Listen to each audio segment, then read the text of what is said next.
imagine des mecs qui roulent à 300 km/h sur Wangan. Eux, c'est le Midnight. Et aujourd'hui, dans cette vidéo, je vais te parler de leur histoire, comment ils sont entrés dans la légende de l'automobile.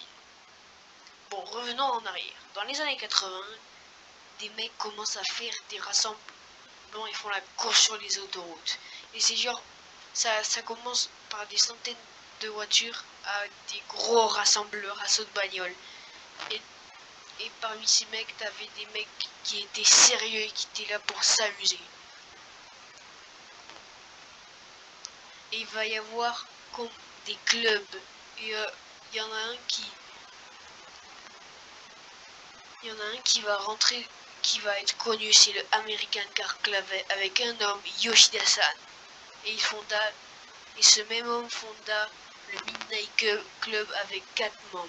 Et ils vont se lancer sur Tomei. Mais de plus en plus de gens vont voir les courses sur Tomei. Il y aura plus de police. Donc le Midnight va aller sur Wangan. En 1995, Yoshida établit un record de 299 km/h avec sa légendaire 930 turbo préparée à la mort.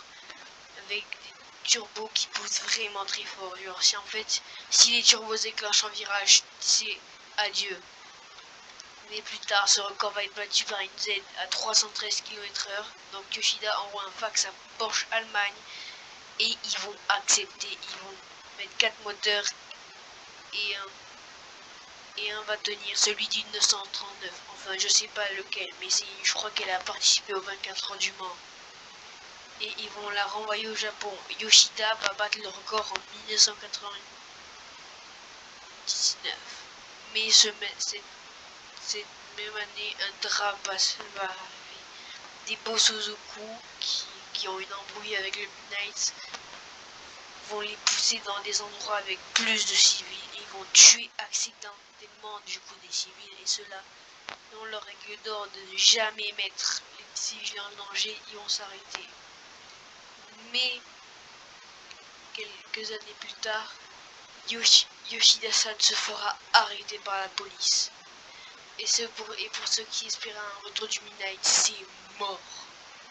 Et puis après, il en reste plus grand chose du Midnight. À part dans le jour sur le circuit de Tsubaka, ou si vous voyez une une GT3 RS et une RX-7 bleue avec le logo Midnight, c'est que c'est eux. Quoique peut-être il y aurait peut-être une infime chance que le Midnight fasse son grand retour. Enfin, c'était la fin de cette vidéo. N'hésitez pas à vous abonner et à liker. C'était Eva 3000. Ciao.